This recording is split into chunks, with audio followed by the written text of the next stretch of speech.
बिस्मिल्लाहिर्रहमानिर्रहीम, अस्सलाम वालेकुम। उम्मीद है कि आप सब खैरियत से होंगे। माय नेम इज़ दिल महबूब, I am lecturer of computer science. आज की इस वीडियो में हमने चैप्टर नंबर 5 का जो दूसरा टॉपिक है यानी एडवांटेजेस ऑफ फंक्शन, जिसको हम यूजेस ऑफ फंक्शन भी कह सकते हैं, वो हमने डिस्कस करना है। उम्मीद है कि लास्ट लेक्चर आपने देखा होगा जिसमें मैंने आपको फंक्शंस का इंट्रोडक्शन दिया था और उसके टाइप्स के बारे में आपको पढ़ाया था। अगर आपने वो लेक्चर नहीं देखा तो पहले वो लाजमी देखें ताकि आपको इस लेक्चर की समझ आ सके।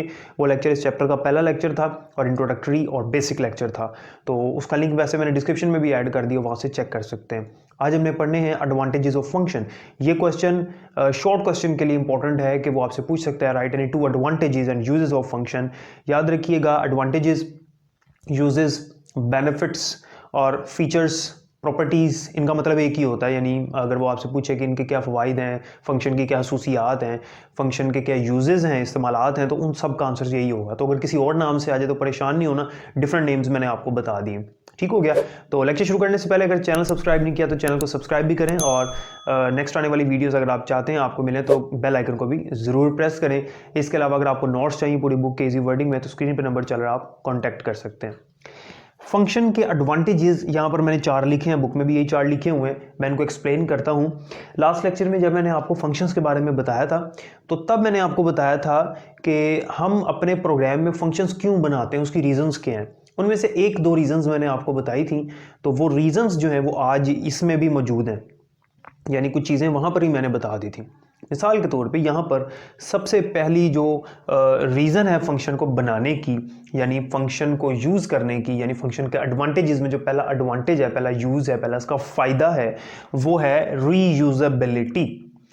एक चीज़ छोटी सी मैं आपको बता दूं, फंक्शन क्या होता है बेसिकली, एक बड़े प्रोग्राम को हम छोटे छोटे फंक्शंस में डिवाइड कर देते हैं। यानी एक सॉफ्टवेयर है वो 5 फंक्शंस परफॉर्म कर रहा है या 4 फंक्शंस परफॉर्म कर रहा है। मिसाल के तौर पे कैलकुलेटर है, वो 4 फंक्शंस परफॉर्म कर रहा है, 4 काम कर रहा है, प्लस माइनस मल्टीप्लाई डिवाइड। तो प्लस वाला जो कोड है यानी प्लस वाला जो प्रोग्राम है वो हम अलग लिखेंगे, माइनस वाला अलग, मल्टीप्लाई और डिवाइड वाला अलग अलग करेंगे, सेपरेट सेपरेट लिखेंगे, बाद में उनको कंबाइन करके एक पूरा कैलकुलेटर बना देंगे। एग्जाम्पल मैंने लास्ट लेक्चर में भी दी थी। तो ये बेसिकली जो एक प्रोग्राम का पार्ट है उसे हम फंक्शन कहेंगे, क्योंकि हमने फंक्शन की डेफिनेशन पढ़ी हुई है कि function is a piece of code, एक कोड का हिस्सा होता है which is used to perform a specific task, जो कि खास काम करने के लिए बनाया जाता है। होते सारे फंक्शन एक प्रोग्राम के अंदर ही हैं, लेकिन उनको हम डिवाइड कर देते हैं असल में प्रोग्राम को, डिवाइड एंड कंकर टेक्निक के तहत। तो रीयूजेबिलिटी जो है इसका ये मतलब होता है कि हम अपने फंक्शन को एक दफ़ा बनाकर बार बार बार बार बार बार यूज़ कर सकते हैं, बार बार इस्तेमाल कर सकते हैं। मिसाल के तौर पे आपको याद होगा कि हमने पढ़ा था built in function last lecture में। वो फंक्शन जो लैंग्वेज में पहले से बनाए गए हैं, जो लैंग्वेज बनाने वाले ने यानी सी लैंग्वेज को डेनिस रिची ने बनाया, तो डेनिस रिची ने पहले से बनाकर सी लैंग्वेज में सेव किए हुए हैं। अब देखें, उसने एक दफ़ा ही बनाया फंक्शन, प्रिंट एफ का फंक्शन फॉर एग्जांपल उसने एक दफ़ा बना दिया और उसको सेव कर दिया उसने हेडर फाइल के अंदर। अब हम बार बार उसको यूज़ कर सकते हैं प्रोग्राम के अंदर, 10 दफ़ा इस्तेमाल करो, 15 दफ़ा इस्तेमाल करो, सिर्फ उसका नाम लिखना है। उसकी वर्किंग क्या है वो हमने नहीं बतानी, वो लैंग्वेज बनाने वाले ने पहले से बताई। इसे कहते हैं रीयूजेबिलिटी। तो फंक्शन को हम बार बार इस्तेमाल कर सकते हैं। इसी तरह से जब हम अपना फंक्शन बनाएंगे तो हम उसको बनाकर एक दफ़ा सेव कर लेंगे और बार बार उसको इस्तेमाल कर सकेंगे। मिसाल के तौर पे मैं एक फंक्शन बनाना चाहता हूं जिसका नाम हो स्क्वायर। मैं फंक्शन का ये नाम रखना चाहता हूं, आपकी मर्जी कोई और भी रख सकते हैं, एसक्यू रख लें, ठीक है, it's totally depend on you. तो आप आगे चाहते हो कि जो भी आप वैल्यू दो उसका स्क्वायर निकल आए, ठीक है। अब स्क्वायर निकालना कैसे ये हमें पहले बताना पड़ेगा, वो हम इस कोर्स में सीखेंगे। अच्छा, मैंने ये फंक्शन बना लिया, एक दफ़ा मैंने बता दिया उसको कि इसका काम क्या है, इसकी वर्किंग मैंने एक दफ़ा बता दी। अब बार बार मैं स्क्वायर लिख के आगे जब जब वैल्यूज़ डिफरेंट देता जाऊंगा तो उन वैल्यूज़ का स्क्वायर निकालता रहेगा। इसे कहते हैं रीयूजेबिलिटी, कि एक दफ़ा फंक्शन बना के सेव कर लो, बाद में उसका नाम यूज़ करके उसे बार बार आप इस्तेमाल कर सकते हो। तो रीयूजेबिलिटी का मतलब ये है कि हम अपने फंक्शन को बार बार इस्तेमाल कर सकते हैं इन द सेम प्रोग्राम और इन डिफरेंट प्रोग्राम्स, दूसरे प्रोग्राम्स के अंदर भी।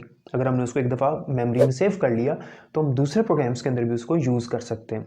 ये फ़ायदा है फंक्शन का, बार बार उसकी वर्किंग बताने की ज़रूरत नहीं है, ठीक है। Separation of task, separation of task का मतलब ये मैंने लास्ट लेक्चर में बताया था कि सेपरेशन ऑफ टास्क से मुराद ये है कि हम एक बड़े प्रोग्राम के अंदर जितने भी उसके टास्क हैं, जितने भी उसके पार्ट्स हैं, उनको सेपरेट कर देते हैं, डिवाइड कर देते हैं। मिसाल के तौर पे कैलकुलेटर है, कैलकुलेटर की टास्क कौन कौन से हैं, कैलकुलेटर कौन से टास्क परफॉर्म कर रहा है, कौन से फंक्शंस परफॉर्म कर रहा है, प्लस माइनस मल्टीप्लाई और डिवाइड। तो प्लस वाला फंक्शन हम अलग बना रहे हैं, माइनस वाला फंक्शन अलग बना रहे हैं, डिवाइड वाला अलग और मल्टीप्लाई वाला अलग बना रहे हैं। जैसे कि मैंने आपको लास्ट टाइम भी इस तरह से डायग्राम बनाकर बताया था कि हम एडिशन का फंक्शन अलग बना रहे हैं, सब्ट्रैक्शन का अलग बना रहे हैं, मल्टीप्लिकेशन का अलग फंक्शन बना रहे हैं और डिवीजन का फंक्शन अलग बना रहे हैं।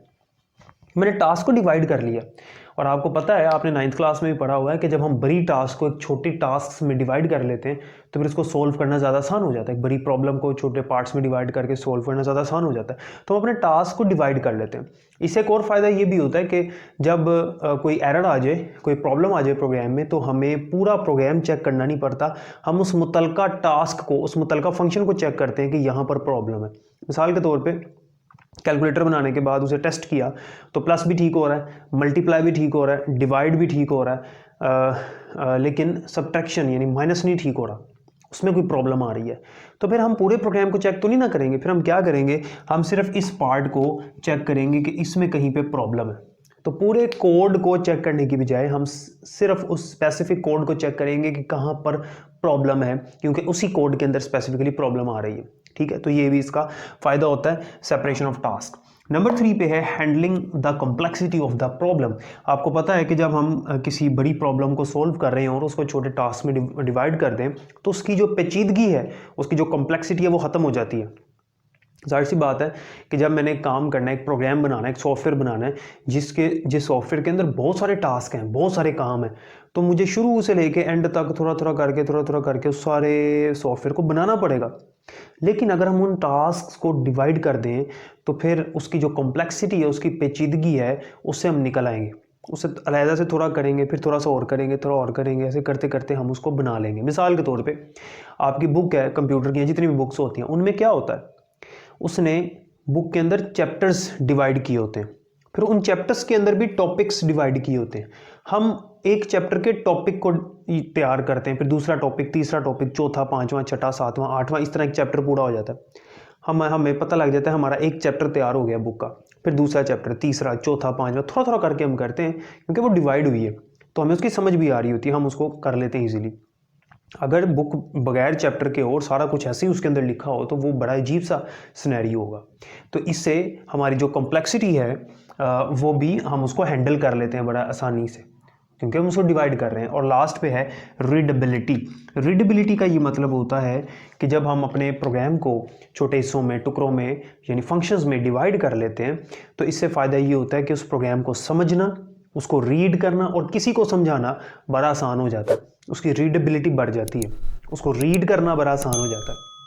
वो कैसे आसान हो जाता है, देखें, जब हमारे पास एक बड़ी टास्क है और हमने उसको थोड़ा थोड़ा करके किया हुआ है, ठीक है, तो उसको समझना आसान नहीं हो जाएगा, बहुत आसान हो जाएगा। जैसे यहाँ पर मैं बता रहा हूँ कि प्लस वाले फंक्शन को अगर हम पढ़ेंगे ना, इस कोड को पढ़ेंगे तो उसको पढ़ना आसान हो जाएगा, समझ आ जाएगी सारी कि ये हमारा जो कैलकुलेटर है ये प्लस किस तरह से कर रहा है, माइनस कैसे कर रहा है, मल्टीप्लाई कैसे कर रहा है, डिवाइड कैसे कर रहा है, क्योंकि हमने उसकी कोडिंग की हुई है। ठीक है, तो रीडेबिलिटी बढ़ जाती है। इसे कहते हैं फंक्शन के यूजेस, फंक्शन के एडवांटेजेस, फंक्शन के बेनिफिट्स। उम्मीद है कि इतनी समझ आ गई होगी। कोई क्वेश्चन है तो कमेंट सेक्शन में पूछिएगा। अपना ख्याल रखिएगा। अल्लाह हाफिज़।